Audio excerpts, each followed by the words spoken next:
Olá! Iremos abordar mais um tema do capítulo 3 de Miqueias. Isso mesmo. É sempre um prazer estar aqui para mais esta investigação detalhada. E, para quem nos acompanha nessa jornada contínua de conhecimento, a nossa missão neste mergulho de hoje é muito especial. Faremos uma análise profunda, avançando versículo por versículo. Exato. Para extrairmos as lições espirituais contidas num texto que, assim, apesar de antigo, ressoa de uma maneira impressionantemente atual para todos nós. Com certeza. E é um material denso, né? Bastante carregado de significado espiritual. Então, a nossa intenção é justamente desacelerar um pouco o ritmo da nossa conversa, sabe? Para realmente absorver tudo o que está nas entrelinhas. Uhum. E para definir o nosso cenário de hoje e colocar todo mundo na mesma página, a gente precisa entender que o texto com o qual estamos lidando traz acusações pesadíssimas. É um cenário, assim, marcado por denúncias de uma injustiça profunda. Nossa, muito profunda. De lideranças que se corromperam completamente, além da presença bem perniciosa de falsos profetas. E, acima de tudo, o texto aborda as graves consequências que recaem sobre toda uma sociedade devido ao peso do pecado coletivo. É um diagnóstico duro. Sim, sem dúvida, mas absolutamente necessário para a nossa reflexão de hoje. E é justamente por isso que quem está nos ouvindo agora deve se importar com este estudo. Não estamos falando apenas de um relato distante, sabe? Uhum. Estamos falando sobre como a integridade, as nossas escolhas e as nossas ações diárias moldam não apenas a sociedade ao nosso redor, mas também determinam a própria resposta divina às orações que fazemos. Verdade. É um espelho, né? Um espelho para as atitudes de todos nós. Bom, ok. Vamos desvendar isso a partir da primeira denúncia do profeta, que se concentra ali nos 3 primeiros versículos. O texto começa com uma acusação contundente voltada diretamente aos líderes de Israel. Exatamente, aos líderes. A brutalidade da situação é chocante. Esses líderes, que por definição deveriam ser os escudos e os protetores do povo, são os exatos agentes que estão explorando essa população de forma cruel. É uma total inversão de papéis. O texto deixa muito claro o nível de exploração, descrevendo uma opressão que devora as pessoas. E para usarmos uma analogia bem próxima do nosso dia a dia, imaginemos a figura de um guarda-costas. Perfeito. Uma pessoa contrata esse profissional, confia a própria vida a ele e dorme tranquila achando que está segura, né? Mas no meio da noite, em vez de proteger a casa, é esse mesmo guarda-costas que arromba a porta. Nossa. Sim, ele usa a própria força e o treinamento que deveriam servir de defesa para assaltar e agredir quem o contratou. É uma quebra de confiança absoluta. Como a gente pode entender, à luz do texto, esse contraste tão violento entre o que se espera dessa liderança e a realidade aterradora que está sendo apresentada? Olha, essa analogia do guarda-costas ilustra perfeitamente o grau de traição que o texto denuncia. O grande ponto aqui é a clareza com que a lição moral e espiritual é estabelecida logo de início. O texto nos mostra que a liderança, em sua essência mais pura, exige justiça, exige compaixão e exige integridade. O dever primordial de quem quer que esteja numa posição de guiar ou cuidar de outras pessoas, seja em qual esfera for, é justamente o cuidado. Não é a opressão. Nunca pode ser a opressão. É um contrato de confiança que foi rasgado. Exato. Quando os líderes falham nesse aspecto de cuidado, eles não estão apenas cometendo um erro administrativo, sabe? Ou uma falha de gestão. Eles estão corrompendo a própria natureza da responsabilidade que lhes foi confiada. A expectativa, segundo a fonte que estamos analisando, era de pastoreio, de proteção acolhedora. Mas a realidade virou outra coisa. Virou uma exploração brutal. E isso subverte toda a ordem.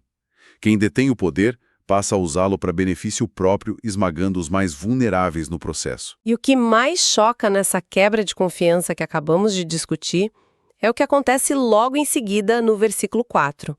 O texto relata uma tentativa cínica, ou talvez desesperada, dessa mesma liderança de buscar a Deus. Sim, a crise chega. Isso. Em algum momento, esses líderes opressores clamam aos céus. Talvez uma crise tenha chegado e eles tentam acionar o auxílio divino, mas a resposta de Deus é descrita de forma muito impactante. O silêncio absoluto. Deus não os ouve. É o silêncio. E o texto faz questão de deixar claro que o motivo desse silêncio são exatamente as más ações desses líderes. Parece haver uma conexão muito direta e inescapável aqui, né? Uma espécie de bloqueio espiritual criado pela própria atitude de opressão deles. Se conectarmos isso a um quadro geral, aprofundamos de verdade o porquê de tudo isso importar tanto para quem acompanha o nosso estudo. O texto é categórico, ele não deixa margem para dúvidas ao demonstrar que Deus não tolera a injustiça. O grande alerta para nós aqui, contido nesse versículo 4, é claro e ao mesmo tempo muito duro de se encarar. As nossas ações têm consequências espirituais diretas e imediatas. Não tem como separar uma coisa da outra, né? De jeito nenhum. A maneira como a vida é vivida, a forma como tratamos os nossos semelhantes no dia a dia, determina se as orações serão ouvidas. Não existe, na visão deste texto, uma separação conveniente entre a conduta prática e a vida espiritual. A pessoa não pode viver de um jeito e orar de outro. Exato. O silêncio divino relatado não é um mero acaso ou um distanciamento passivo. É a resposta direta e ativa a um comportamento que despreza a compaixão e a integridade. O princípio central dessa passagem nos mostra que quem age com brutalidade contra o próximo, quem explora o mais fraco, não pode simplesmente cruzar as mãos depois e esperar encontrar ouvidos abertos aos seus próprios lamentos no âmbito espiritual. Não mesmo. A ponte foi destruída por eles mesmos. Nossa, isso é muito forte. É a ideia de que a justiça que negamos aos outros bloqueia a misericórdia que pedimos para nós mesmos. E, avançando um pouco mais no texto, aqui é onde a coisa fica realmente interessante. Logo após expor essa falha terrível da liderança e a consequência do silêncio de Deus, a análise nos leva, dos versículos 5 a 7, a uma outra categoria de figuras extremamente problemáticas. Os falsos profetas. Eles mesmos. Os falsos profetas. E a dinâmica de atuação deles é de uma perversidade tremenda. Eles enganam o povo, proclamando paz, garantindo que está tudo bem, que não há com que se preocupar, exatamente no momento em que há uma destruição iminente se aproximando a passos largos. É a venda de uma ilusão reconfortante no pior momento possível. Exatamente. Para visualizar isso, é como se tivéssemos um sistema de alarme de incêndio instalado numa casa. A casa já está em chamas, a fumaça começa a invadir os quartos, a temperatura sobe. O esperado é que esse alarme dispare uma sirene estridente, irritante e autossuficiente para acordar todo mundo e forçar a evacuação imediata, salvando vidas. Claro, esse é o propósito do alarme. Mas em vez disso, no meio do fogo, o alarme começa a tocar uma música clássica suave e relaxante. Pode ser confortante e agradável no primeiro segundo, mas a anestesia ou instinto de sobrevivência é fatal. É fatal mesmo. Ouvir apenas aquilo que nos agrada, aquilo que valida o nosso conforto temporário, enquanto ignoramos o perigo real, é de um perigo incalculável. O que é fascinante aqui é como essa analogia do alarme captura a essência da manipulação. O engano desses falsos profetas reside exatamente na exploração do desejo humano por segurança. Todos nós queremos ouvir que tudo vai ficar bem. Eles vendem essa falsa paz porque é exatamente isso que a audiência deles quer consumir. É um produto de alta demanda. Sim, todo mundo quer paz. Mas o texto não deixa isso passar impune. Ele analisa a queda iminente desses indivíduos. A fonte nos diz que eles serão profundamente envergonhados quando as profecias falharem, quando a realidade bater a porta e a destruição que eles negaram com tanto afinco finalmente chegar. A máscara cai, inevitavelmente. Cair o tombo é grande. O que esse trecho nos ensina na prática é a urgência inadiável de buscar o discernimento espiritual. Sem esse discernimento bem apurado, torna-se quase impossível identificar a verdade no meio de tantas vozes tranquilizadoras. O risco de se deixar levar por falsos ensinos, que apenas afagam o ego, mas não trazem transformação real, é enorme. A verdade, na maioria das vezes, é como a sirene do alarme. Ela incomoda, ela tira do estado de inércia, ela é desconfortável, Mas a falsa paz, essa música suave durante o incêndio, é puramente destrutiva. Faz todo sentido. E para não nos deixar apenas mergulhados nesses exemplos negativos de opressão e engano, o texto nos presenteia com um contraste espetacular no versículo 8. Depois de descrever com tantos detalhes os líderes corruptos e os profetas que enriquecem vendendo ilusões de paz, vemos a postura do próprio profeta Miqueias. Sim, uma mudança radical de tom. Ele se destaca completamente desse cenário de conveniência. Miqueias afirma com uma clareza e uma convicção impressionantes que está cheio do Espírito do Senhor. E o texto explica o motivo. Por que ele precisa estar cheio do Espírito? Justamente para ter a coragem necessária para apontar e declarar ao povo as suas transgressões. Ele vai na contramão de todo o conforto ilusório que estava sendo oferecido no mercado da fé daquela época. Isso levanta uma questão importante sobre o que realmente significa ser um mensageiro da verdade e como agir de forma correta. A lição central que podemos sintetizar dessa atitude é que falar a verdade, especialmente quando ela é impopular, exige duas coisas que muitas vezes parecem opostas para a nossa sociedade, mas que, na realidade espiritual, caminham juntas: coragem e amor. Duas faces da mesma moeda. Sem dúvida. E segundo a nossa fonte, sustentar essa união requer a orientação e a capacitação direta do Espírito Santo. É preciso entender que não se trata de acusar por prazer. Não é apontar o dedo movido pela arrogância, pelo cinismo ou pelo desejo de parecer superior aos outros. Verdade. O alerta sobre as transgressões do povo, que Miqueias faz, é um direcionamento divino focado na salvação daquelas pessoas.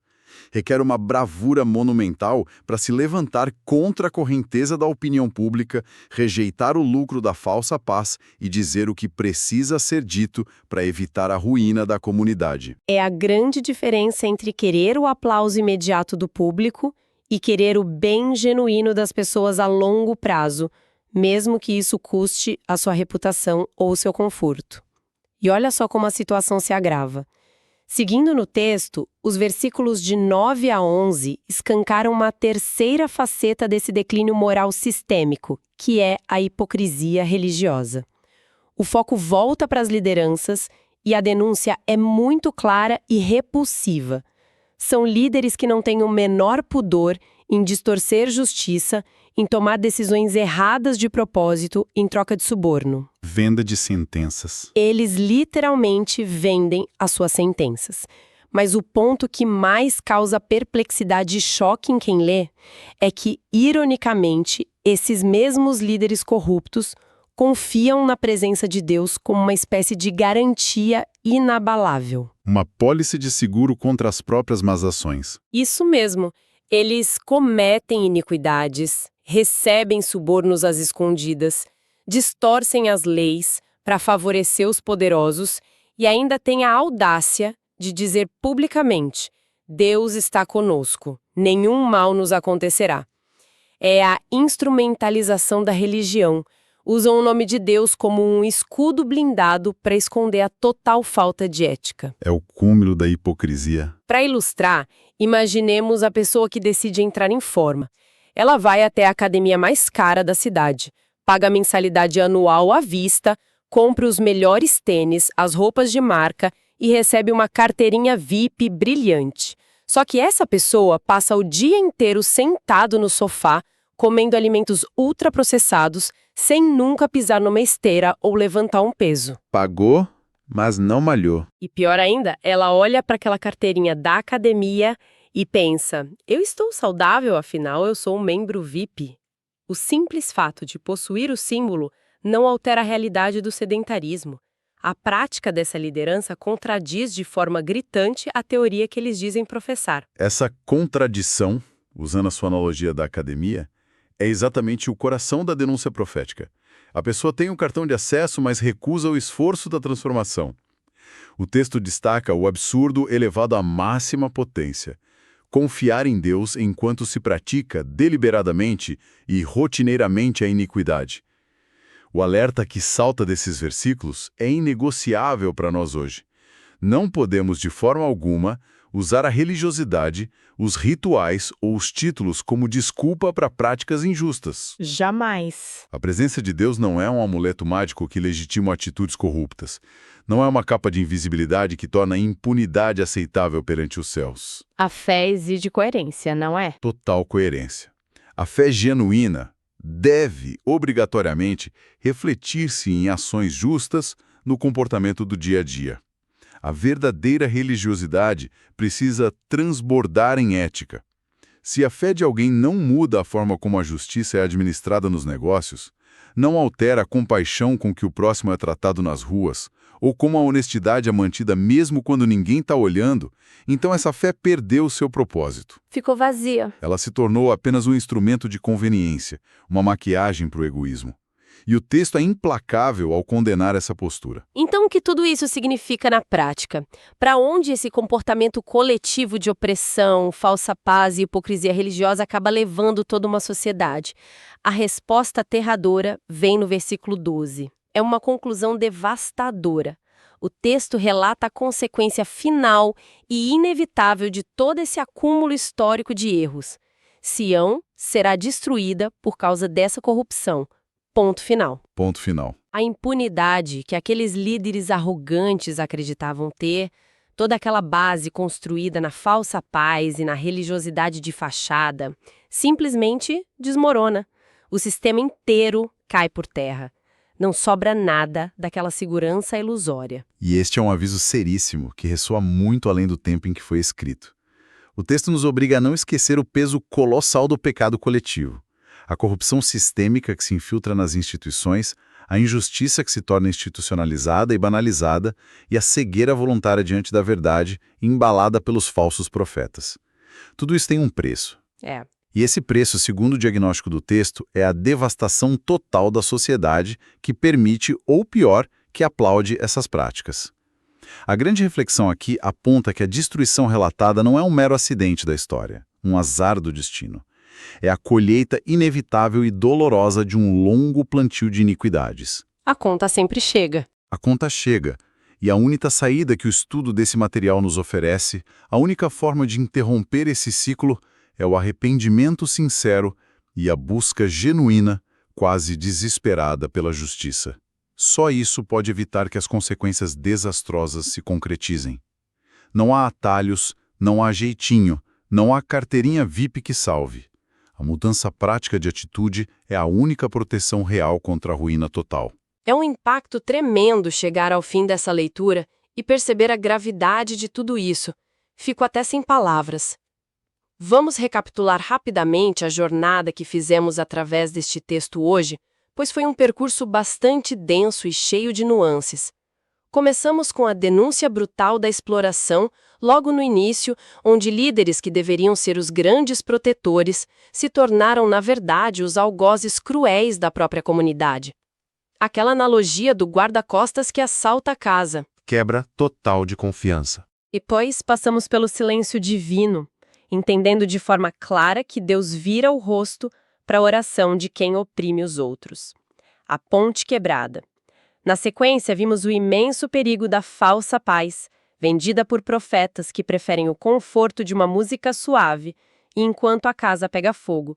E contrastamos isso com a coragem imensa do profeta Miqueias, que, cheio do espírito de amor, disse a verdade que absolutamente ninguém queria ouvir. Exato. E, por fim, encaramos a dura e indigesta realidade da hipocrisia, de quem tenta usar a fé como um selo de aprovação para a própria corrupção, culminando na inevitável e completa destruição causada pelo pecado de toda uma sociedade. É um ciclo completo que serve de espelho e de um alerta estridente para todas as gerações. É um diagnóstico que definitivamente não nos deixa confortáveis na cadeira, mas é justamente por gerar esse desconforto que ele cumpre o seu propósito transformador de despertar consciências. E caminhando para o encerramento da nossa análise profunda de hoje, o material-fonte traz um apelo final poderoso, que serve como uma resposta a todo esse caos. Um antídoto, né? Isso. Esse apelo está fundamentado em outro trecho belíssimo e muito conhecido do mesmo livro, lá no capítulo 6, versículo 8 de Miqueias. A fonte nos propõe um convite muito direto à reflexão interior, sugerindo que todos nós devemos analisar a nossa própria vida à luz de todas essas advertências pesadas que discutimos. Um chamado para ação. Exatamente. O resumo prático e brilhante dessa resposta desejada pelo texto é que somos chamados a agir com justiça em nossas relações, a amar misericordiosamente e andar humildemente com Deus.